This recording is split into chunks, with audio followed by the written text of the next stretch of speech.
400 ఏళ్ల నాటి శివలింగమా తవ్వకాల్లో బయటపడిందా? ప్రాచీన కట్టడాలా? అనుకోకుండా 400 ఏళ్ల నాటి శివలింగాన్ని దర్శించే భాగ్యం నాకు మా బుజ్జికి కలిగిందంటే ఇంకా మేము అభిషేకంలో పాల్గొన్నాము. అక్కడ పంతులు గారు అయితే ఎంత మంచిగా జరిపించారో. అడ్రస్ విషయానికి వస్తే మేడిపల్లిలో హోటల్ శ్రీ సంపూర్ణ ఆపోజిట్ ఏవి కన్స్ట్రక్షన్స్ ఏవి ప్రైడ్ లోపలికి స్ట్రైట్ గా వెళ్తే మనకి లెఫ్ట్ సైడ్ లో ఆరెంజ్ కలర్ లో టెంపుల్ కనిపిస్తుంది. ఈ దేవాలయంలో కార్తీక మాస వివరాలు పంతులు గారి మాటల్లో విందాం. అక్టోబర్ 22వ తారీఖు నుంచి కార్తీక మాసం ప్రారంభం. ఈ కార్తీక మాసం చాలా విశేషమైంది. అలాంటి కార్తీక మాసంలో మా దేవాలయంలో శ్రీ పర్వతవర్ధిని సమేత రామలింగేశ్వర స్వామి దేవాలయంలో ఉదయము సాయంత్రం 2 పూట్ల కూడా అభిషేకాలు చేయాలని, అలాగే నవంబర్ 9వ తారీఖు ఆదివారం అయింది.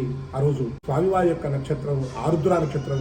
ఆ ఆరుద్ర నక్షత్రంలో స్వామివారికి ప్రీతిగా లక్ష బిల్వార్చన, మహాలింగార్చన, సూర్య నమస్కారాలు 15 మంది వేద పండితులతో ఈ కార్యక్రమం చేయాలని సంకల్పం చేసుకున్నాం. 10వ తారీఖు సోమవారం అయింది. ఆ రోజు జగత్ కళ్యాణం వాగర్ధావ్యమ సంపృక్తో వాగర్ధ ప్రతిపత్తయే జగత పితరౌ వందే పార్వతీ పరమేశ్వరం అన్నట్టు సోమవారం 10వ తారీఖు సోమవారం సాయంత్రం ప్రదోష కాలంలో శివపార్వతుల కళ్యాణం చేయాలని, కార్తీక మాస వనభోజనాలు, అన్న సంతర్పణ అని చెప్పి కార్యక్రమం నిర్వహించాలని సంకల్పం చేసుకున్నాం. అందరూ ఆహ్వానితులే. అందరూ కూడా సహకరించి ఈ కార్యక్రమాన్ని జయప్రదం చేసి పర్వతవర్ధిని సమేత రామలింగేశ్వర స్వామి యొక్క అనుగ్రహాన్ని పొందవలసిందిగా ప్రార్థిస్తున్నాం.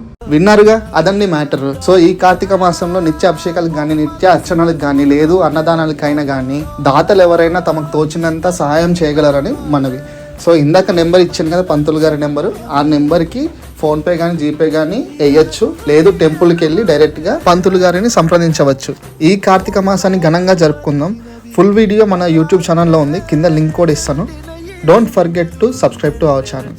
Please encourage us. ఓం నమః శివాయ.